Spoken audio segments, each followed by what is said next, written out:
Europe 1, William Galibert. La Terre est à bout de souffle, épuisée, surexploitée, exsangue, la famine, le chaos et l'homme dans tout ça. L'homme fait ce qu'il sait faire de mieux, agir quand il n'a plus le choix. Il décide d'explorer, de s'embarquer vers l'inconnu, l'univers, de trouver une nouvelle planète à coloniser. Pour l'instant, ce n'est que de la science-fiction, le point de départ d'Interstellar, le blockbuster sorti hier sur les écrans. Mais dans Europe Nuit, ce soir, on a décidé de se détacher un tout petit peu de la gravité terrestre avec l'astronaute Jean-François Clairvoy. Bonsoir. Bonsoir. Vous aussi, vous pensez que le destin de l'homme se joue au-dessus de nous, au-dessus de nos têtes, que la Terre n'est peut-être qu'une étape pour l'homme ? Oui, je suis persuadé que le destin de l'humanité à très long terme, je ne parle pas de demain, c'est l'espace et l'océan. C'est l'océan qui a rené la vie à chaque fois qu'il y a eu des extinctions majeures.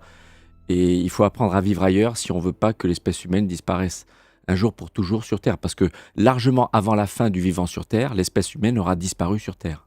Ce destin de l'humanité, est-ce que c'est un des moteurs de la recherche spatiale des hommes et des femmes que vous côtoyez depuis 20, 30 ou je ne sais combien d'années ? Il y a l'espace applicatif, commercial, qui font des business, la télé, les communications, le GPS, mais il y a aussi l'exploration. Et effectivement, ce qui nous pousse à explorer, je crois que c'est la quête du savoir, c'est l'instinct qu'on a tous en nous depuis qu'on est né à aller explorer. Vous prenez un bébé qui commence à peine à marcher à quatre pattes, vous le mettez dans le coin de votre salon chez vous, est-ce qu'il y restera ? Non. Pourquoi ? Quelque chose le pousse en lui à voir qu'est-ce qu'il y a autour. C'est pour ça, vous êtes autant des scientifiques que des explorateurs dans l'âme, quasiment des philosophes, j'allais dire, mais il y a cette part d'exploration qui est aussi importante que le savoir technique que vous êtes capable de développer dans l'espace, dans la construction de navettes, dans la mise en place de missions.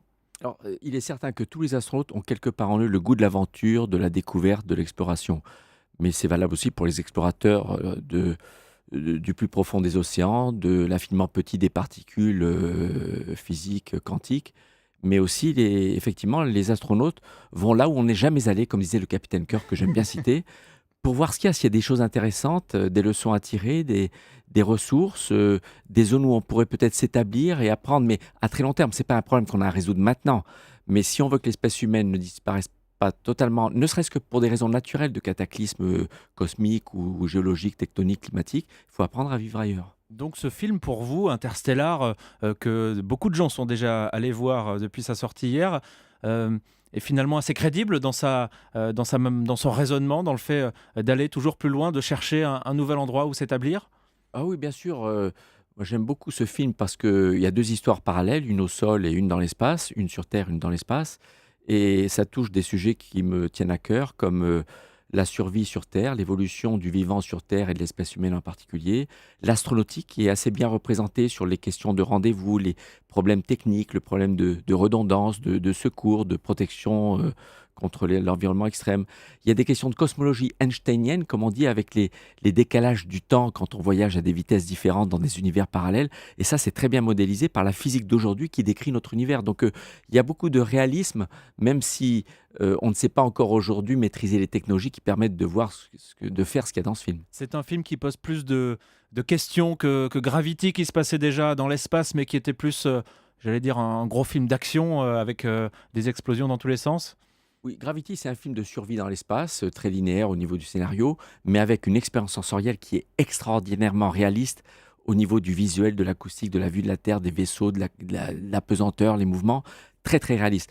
Mais Interstellar, c'est plus intellectuel, ça fait poser des questions fondamentales sur la survie de l'espèce humaine, sur la question de l'exploration, sur la question de la séparation père-fille. Le fond de l'histoire, c'est des histoires père-fille en fait. Ce ne sont que des histoires d'hommes au final. Atlantis, Discovery, navette dans laquelle vous avez embarqué 3 fois au total pour des missions spatiales, Jean-François Clairvoy. Est-ce qu'il n'y a pas un moment où vous vous êtes dit que c'était dommage de rester quand même finalement assez près de la Terre ? Vous n'avez pas eu envie de prendre les commandes et de tracer un peu la route ?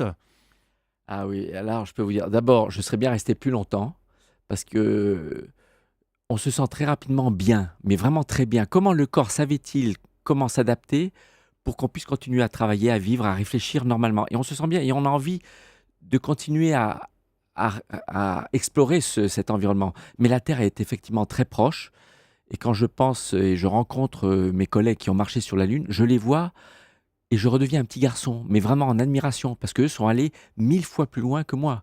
Et je pense que l'homme ira plus loin. Et si vous me donnez un ticket pour aller vers Mars demain, j'y vais. Bon, je demande quand même à ma famille ce qu'ils en pensent, mais personnellement, j'irai demain. Justement, jusqu'où on peut aller? Mars, est-ce que c'est si loin que ça ou dans l'absolu, c'est un petit saut de puce que l'humanité avalera un jour ou l'autre à des échelles qu'on connaîtra pas nous forcément? De façon générale, sans regarder trop l'échelle de temps proche, le système solaire est à portée physique de l'homme. Déjà par nos sondes interplanétaires, l'Agence spatiale européenne est championne dans le domaine on a posé une sonde avec 1 kilomètre de précision il y a 10 ans sur une lune de Saturne. Elle a mis 10 ans à voyager.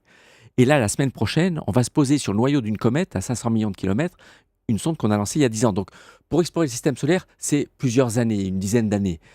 Mais on saura aller avec des hommes et des femmes quand on saura vivre longtemps dans l'espace et se reproduire, peut-être pas se reproduire dans l'espace encore, mais au moins renouveler toutes les ressources. Donc le système solaire est à notre portée. Au-delà d'autres systèmes stellaires, ça c'est beaucoup plus lointain. Et puis c'est ce que vous nous disiez, on ne soupçonne pas la capacité d'adaptation de l'homme dans cet environnement qui nous paraît pourtant tellement hostile, nous, ici, les pieds sur Terre. Alors l'hypergravité, c'est-à-dire se poser sur un corps beaucoup plus volumineux que la Terre, avec une gravité qui nous écraserait, je ne sais pas. Mais la gravité réduite, comme sur la Lune, comme sur Mars, comme sur des planètes de la taille de la Terre ou plus petites, oui, je pense que ça doit être très facile. Alors, l'espace plus accessible, on va dire, en parlant de tourisme spatial. La semaine dernière, on a vu cet accident dans le désert où ce vaisseau privé affrété par Richard Branson, le milliardaire patron de Virgin, s'est écrasé. Il y a eu un mort. Vous pensez quoi, vous, de ce tourisme spatial? C'est juste une lubie de milliardaire en mal de sensations fortes ou c'est quelque chose finalement qu'il faut aussi développer parce que c'est une part de rêve quand même? Je pense que c'est pas un jeu de milliardaires où certains parlent de luxe. Le luxe, c'est quand on paye beaucoup plus cher un service ou un produit qu'on pourrait avoir beaucoup moins cher. Là, ils pèsent juste le prix que ça coûte. C'est les lois de la physique qui font que c'est très coûteux aujourd'hui. Il faut donc avoir la chance d'être très riche aujourd'hui, dans les années qui viennent ou la décennie qui vient pour pouvoir se payer ce genre de mission. Mais ce qui pousse ces gens-là, c'est la quête du savoir toujours. J'ai envie de connaître les sensations qu'aura mon corps dans un environnement extraterrestre. La question qu'on pose le plus souvent aux astronautes, c'est c'est comment là-haut? On ressent quoi quand on est dans l'espace? Voilà pourquoi ces gens-là veulent y aller. Mais c'est vrai que c'est réservé au départ à des gens privilégiés qui peuvent mettre assez d'argent. C'est 20 millions de dollars une semaine en orbite, 100 fois moins cher, c'est-à-dire 200 000 dollars 4 minutes dans l'espace. C'est le vol suborbital. C'est le rapport en énergie en fait. Hein. Pour aller en orbite, il faut dépenser 100 fois plus d'énergie pour aller juste à 100 km et redescendre. Et c'est encore beaucoup plus énergétique que juste un vol en avion dans lequel on peut reproduire l'apesanteur. Pas les autres sensations du vol spatial, du moteur fusée, du ciel noir en plein jour, de la beauté de la Terre. Mais l'apesanteur, on peut la vivre dans un avion. Jean-François Clairvoy, une autre question qu'on vous a posée des dizaines de fois, mais comment on se contente de rester ici, les pieds sur terre, quand on a connu autre chose comme vous? C'est pas facile, effectivement. On a tendance à se retourner derrière soi et regarder ce qu'on a fait.